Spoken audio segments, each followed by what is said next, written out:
We see a lot of Android dogfights, and you're probably thinking to yourself, it's another Android dogfight. I hope you're excited about it as much as I am, because what I like about this one, the HTC One and the LG Nexus 4, also known as the Google Nexus 4, the fact that these are two incredibly high-end, well-designed Android phones. I mean, you look at, LG or Samsung or some of the other ones that utilize plastic, and some people say, they use plastic. What I like about this one, these are two premium material-based devices. I mean, the HTC One is gorgeous with metal all around and glass in the front. The LG Nexus 4 has been lauded for its build quality with glass in the back. And obviously, with these devices, much like the iPhone 5, you get that risk of breaking, you drop it, you shatter the glass, yada, yada. But what I like about these is it brings kind of that iPhone 5 design to Android. So, you love that metal, you love the glass. Up until about a year ago, or I'd say 6 months ago, it was really hard, if not impossible, to find a device that really compared in terms of a hardware standpoint, just strictly from an exterior hardware standpoint, to the Apple iPhone 5 if that was what you wanted. So you're kind of presented with this conundrum between, do I go with the iPhone, assuming you're carrier or OS agnostic, you were kind of presented with this, do I go with the iPhone for the hardware, or do I go with Android for the software, or maybe I like little things about iOS and Android, or, just presented an interesting issue. But these are two incredibly well-designed Android handsets. Now, the HTC One is coming soon to the US. It's coming to AT&T, Sprint, and T-Mobile in silver and in black, 32, 64 gigabyte variants, and specs are impressive as well. I should note that 32 or 64 gigabytes is totally dependent on what the carrier decides to carry in the retail stores and online. So maybe like Sprint will just carry 32, for example, and AT&T may carry 32 and 64, whatever the case may be. I'm just guessing there. I actually don't know. But AT&T, Sprint,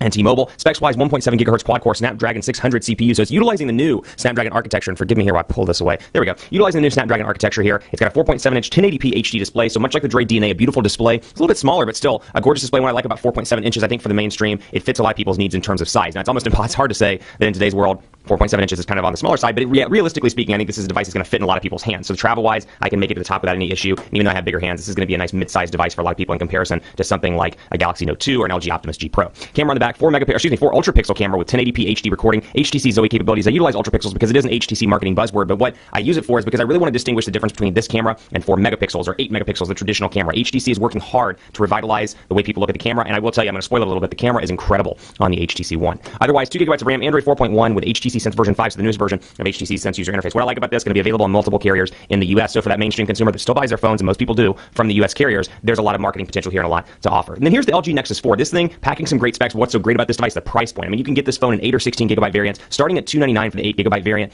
and that's unlocked. That is without a contract from the Google Play Store. You can get it through T-Mobile in some select instances as well. Also has a 4.7-inch display, though it's just basically 720p, right there around 720p. 4.7-inch display, 768 by 1280 pixels here. 8-megapixel camera on the back with 1080p HD recording. You got a front-facing camera on both of these devices. HTC touts a wide lens here, so you can take more pictures of your friends. You're doing that kind of selfie in the mirror or selfie with your friends. I can't believe I said selfie on camera, but anyway, you can do that. Hey, you know what? It's Tuesday. It's Tuesday morning. And 1 cup of coffee. I mean, give me a break here. It's sick nasty. It's cray-cray, as the kids say. Maybe it's cray. I actually don't know if it's... I'm getting sidetracked. Anyway, here's the device. Android 4.2.2, and it's a stock build. It is a Nexus device, so following along with the HTC Nexus 1, Nexus S, Galaxy Nexus, and then the Nexus 4. Really a beautifully designed device. And the fact you can get it for $300 without a contract is really nice. That said, both of these have non-removable storage, 8 gigabytes and 16 gigabyte options over here. So if you are a music buff or video buff or somebody that uses your device and stores a lot of stuff on it, this may be a harder sell for you, although a lot of people really like that stock Android. And what I will give Nexus 4 credit for, historically, stock Android's kind of been a nerd's playground, if you will, but they're doing a little bit more marketing towards the mainstream consumer here. We'll talk more about that later in the video. But first, I want to give special thanks to our partners at Best Buy Mobile for giving us devices like this, contacts, your web, so when you walk out the door, you don't have to deal with all that setup stuff. And even, send your mom in, send your aunt in, they'll take good care of them as well. It's Best Buy Mobile's walkout working program, and it really does help. Let's take a look at messaging here and just jump right in, because I want to show you the keyboard here on both of these devices. And the improvements LG and Google has made to the Android 4.2 keyboard, but then HTC has made to the Sense 5 keyboard. Really a beautiful keyboard over here. And if you've watched my videos, you know my love for the Droid DNA and the HTC One X's keyboard. That's Sense 4 Plus. They improved it from Sense 4 and 4.1. Really impressed with it on Sense 5. Incredibly easy to type on. The autocorrect is very good.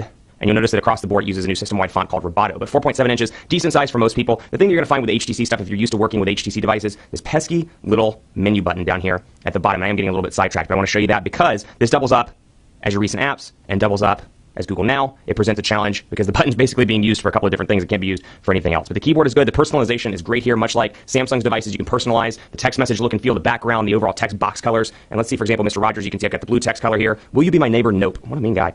Android 4.2.2 over here. So you are getting a newer version of Android. You're getting a later version of Jelly Bean with things like this. Quick settings where I can access, my quick settings and my Wi-Fi, my airplane mode and all that stuff easily from that area, or I can bring down 2 fingers and access it just like that. Now, the Android 4.2 keyboard is decent, and it's one that I actually use. Love this keyboard over here. When I'm not working with this device, like a Galaxy Note 2 or Galaxy S3 or whatever the case may be, I actually install the Android 4.2 keyboard on that because I do find this keyboard to be pretty useful today. Thanks. And this one actually has a swipe-like functionality as well, which I've turned off, but when it's on, you can utilize that and move your finger around the screen. I've never really gotten into the swipe thing, but for people that like it, it is a great option. So let's talk just briefly, jumping on a message at build quality as well. I want to show you the micro SIM card slot here on the left side. Volume rocker over here on the right. This thing exudes premium materials. I mean, if you're that person that likes your device to look like your watch or your car, you really want that kind of high-end metal look and feel device. And it's got great software as well. We'll talk more in part 2 about some of the improvements that HTC's brought to Sense 5. But really just a gorgeous device. The black is beautiful as well. Love the speakers on the front. Can't believe a manufacturer, or any of them for that matter, taking so long to get speakers on the front. When you were listening to music or a YouTube video, it's incredible to have those up here. But it really just exudes this nice industrial, expensive look and feel. You notice the micro USB charging port is down there at the bottom. It's a little bit off center, which I actually kind of like. slab-like, different design theme. Power button, which doubles up as an IR blaster, and then 3.5mm headphone jack up top. Now, over on the Nexus 4, you got your volume rocker and micro SIM card slot, both on the left side. Power button over on the right, kind of a Samsung/LG look and feel over here, with the power button on the top right-hand side. 3.5mm headphone jack up top. Got your micro USB charging port down there at the bottom, some screws. So this thing definitely has a beautiful build to it as well. Keeping in mind that price point too, $300 for this kind of thing, that is a sweet, sweet deal. $300, you can either get a bunch of clothes, or you can get a Nexus 4. I don't know about you, but I'd rather be naked with a Nexus 4. Actually, that's not true. I really like clothes, but I like Nexus 4s too. You know, it's kind of a watch. It's hit or miss. Depends on what's more important to you. I'm going to be quoted on Twitter for this. I absolutely know it. But you can see over here, stock Android 4.2.2. No carrier installed applications on either of these devices because this is actually an unlocked HTC One. Now, expect it to have some AT&T or T-Mobile or Sprint stuff when it comes to the States, but it will have LTE. That's the one downside down here. It only has HSPA+, though I will say on AT&T you can maximize out at 21 megabits per second, T-Mobile at 42 megabits per second. So it's decent HSPA+. It's not bad depending on your market, but if you're used to LTE, and you're in a market like me, for example, Dallas, which is one of AT&T's 2 home markets, where LTE is 20 to 40 megabits per second on a regular basis, depending on where you are, it's really hard to go back to HSPA+. So I think it's going to depend on your individual market conditions and what you're used to.